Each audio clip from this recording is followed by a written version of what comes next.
बिस्मिल्लाहिर्रहमानिर्रहीम। अस्सलाम वालेकुम नाज़रीन, मैं हूं डॉक्टर अली और आप देख रहे हैं मेरा फेसबुक और यूट्यूब चैनल।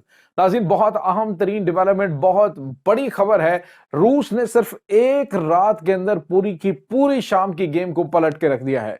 अमेरिका ने नाज़रीन बड़ा ऐलान कर दिया है, जिसके बाद तुर्की और तमाम तर दहशतगर्द जो इस वक्त शाम में दाखिल हुए हैं वो यतीम हो गए हैं। और नाज़रीन, इसराइल तुर्की बहुत बुरी तरह से फंस गए, बल्कि अमेरिका और इसराइल के बिछाए हुए जाल के अंदर तुर्की फंस चुका है। नाज़रीन, इसकी तमाम तर डिटेल आपके साथ हम शेयर करने वाले हैं। बहुत बड़ी डेवलपमेंट्स हैं और कुछ ताज़ा तरीन अपडेट है शाम के हवाले से। ये तमाम तर डिटेल भी आप जानेंगे। वीडियो की तफसील में जाने से पहले अगर आपने हमारे चैनल को सब्सक्राइब नहीं किया हुआ तो आपसे गुजारिश है, काइंडली इसको सब्सक्राइब कर लें और बेल आइकन को ज़रूर दबा दें ताकि हमारी आने वाली वीडियो सबसे पहले आप तक पहुंच सके। नाज़रीन, हम आपके शुक्रगुजार हैं जो आप हमारे वीलॉग्स को देखने के लिए वक्त निकालते हैं और कमेंट सेक्शन में अपनी मोहब्बतों का इजहार भी करते हैं। नाज़रीन, कोई सोच सकता था कि अमेरिका और इसराइल की जानिब से एक जाल फैलाया जाएगा और तुर्की जो मुनाफिकत की इंतहा कर रहा है, तुर्की जो कि मुसलसल दोगलापन कर रहा है हर मुल्क के साथ, कभी इसराइल के साथ कहता है जी कि हम आपके साथ हैं और उसके बाद कहता है जी हमने उनके पाबंदियां लगा दी हैं। यानी आप दुश्मन के साथ भी मुकम्मल तौर पे मुखलिस नहीं है और अपनों के साथ तो आप कर ही मुनाफकत रहें। यानी गजा वालों से कहा जी हम आपके साथ हैं, ये जंग खत्म होनी चाहिए, गजा जो है वो आखिरी चट्टान है, इसके बाद जो है तुर्की की बारी आएगी तो ये हमारी जंग लड़ रहे हैं, इस तरह की बातें करना। और उसके बाद उन्हीं जो इस्लामी मुजामत है उसके रास्ते रोकने के लिए शाम के अंदर दहशतगर्दों को चढ़ दौड़ाना और कहना जी कि यहाँ से ईरान का असर रसूख खत्म हो और जो गजा और हिजबुल्लाह को हथियार मिल रहे हैं वो हथियार ना मिले।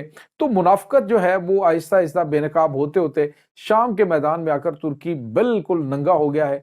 और रजब तैयब रिजवान की जानिब से जो दावे किए जा रहे थे नाज़रीन, उनको भी बहुत बड़ा झटका लगा। नाज़रीन, कल आपको बताया है कि जो अहम तरीन मीटिंग हुई दोहा के अंदर, जिसमें अरब अमारात है, सऊदी अरब है, कतर है, ओमान है, ये तमाम तर अरब ममालिक के जो वज़राए ख़ारजा हैं वो वहाँ पे इकट्ठे हुए और जिस तरह से रूस ने उनको 48 घंटे का टाइम दिया। वक्त गुजर रहा है और गुजरते वक्त के साथ साथ तुर्की के लिए मसाइल को समेटना बहुत आसान नहीं लग रहा।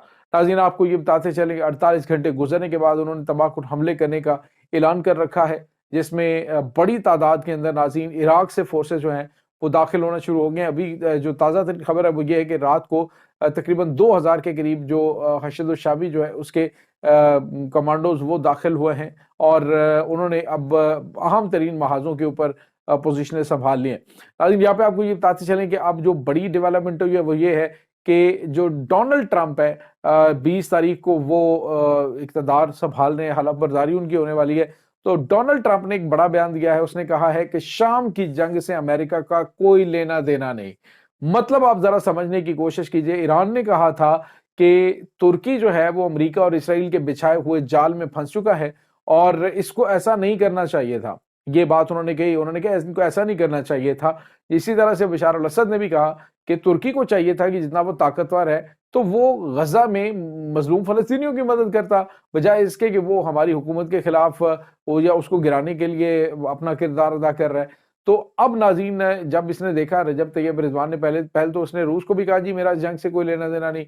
उसके बाद इसने ईरान से भी कहा कि हमारे ऊपर इल्ज़ाम लगाया जा रहा है। लेकिन बाद में तो रजब तैयब रिजवान ने जब देखा कि ये तो इलाकों के इलाके फतह कर रहे हैं और दमिश्क के करीब वो कब्जे में आ सकता है, तो उसने खुल के कह दिया जी हम उनको सपोर्ट कर रहे हैं। और अब नाज़रीन, अमेरिका ने इस जंग से लाताल्लुकी का ऐलान कर दिया है। इस ऐलान के बाद आप जरा एक बात को समझ लीजिए कि इसके बाद तुर्की बिल्कुल अकेला हो गया और साथ उसके दहशतगर्द हैं। अपने दहशतगर्दों समेत तुर्की मारा जाएगा। अब या तो ये विद इन 48 आवर्स का जो इनको टाइम फ्रेम दिया गया है उसका फायदा उठाते हुए कहेगा जी ठीक है मैंने रूस की बात मान ली है तो आप जो है अपोजिशन के साथ मुज़ाकरात करें। लेकिन उस सूरत में कि जब दहशतगर्दों को ये लग रहा है कि वो दमिश्क पर कब्जा कर सकते हैं तो मे बी कि वो रजब तैयब रिजवान जो है उसकी बात मानने से ही इनकार कर दें।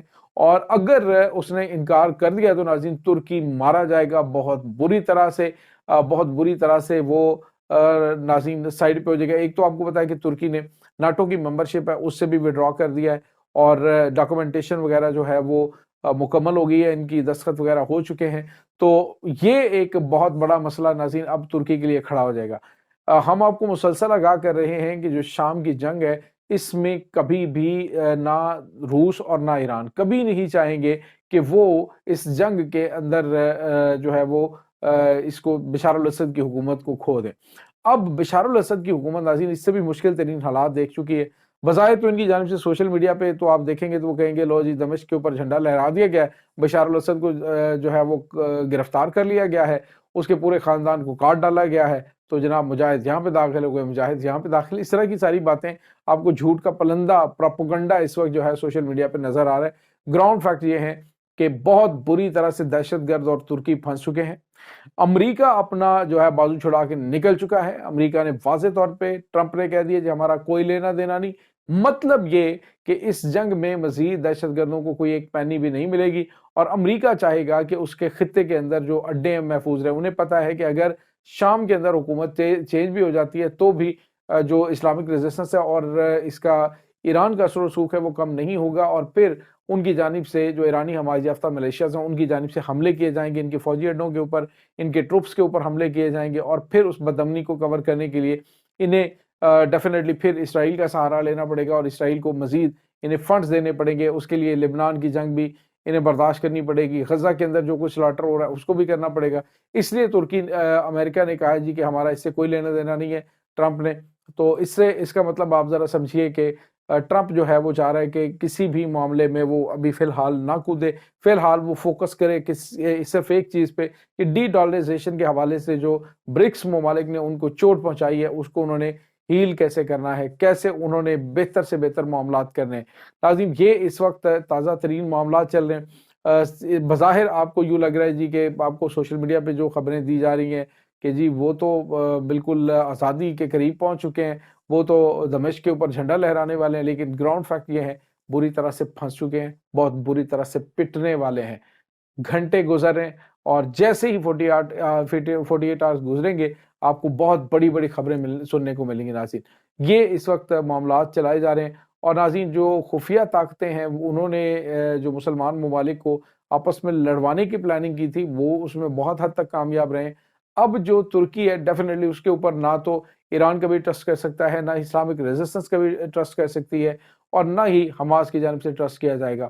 بلکہ اب تو شکوک و شبہات یہ پیدا ہو گئے ہیں کہ جتنی بھی قیادت ماری گئی ہے کیا ترکی کی جانب سے کوئی انٹیلیجنس معلومات ان کو فراہم کی گئی ہوں، یا پھر جو کچھ ترکی کی جانب سے اب اس کے بعد اگر جو ہے وہ کوئی اقدامات بھی اٹھائے جاتے ہیں یا جو ہے وہ ترکی آفر کرتا ہے کوئی، تو ڈیفینیٹلی اس کو شک کی نگاہ سے دیکھا جائے گا اور کوئی اس کی بات ماننے کے لیے تیار نہیں ہوگا۔ تو یہ ناظرین اس وقت تازہ ترین اپڈیٹ چل رہی ہیں۔ اس تمام صورتحال کے بارے میں آپ کا کیا کہنا ہے؟ کمنٹ سیکشن میں اپنے خیالات کا اظہار ضرور کیجیے گا۔ انشاءاللہ بہت جلد ملتے ہیں ایک نئی ویڈیو میں، تب تک کے لیے اپنا بہت سارا خیال رکھیے گا۔ اللہ حافظ۔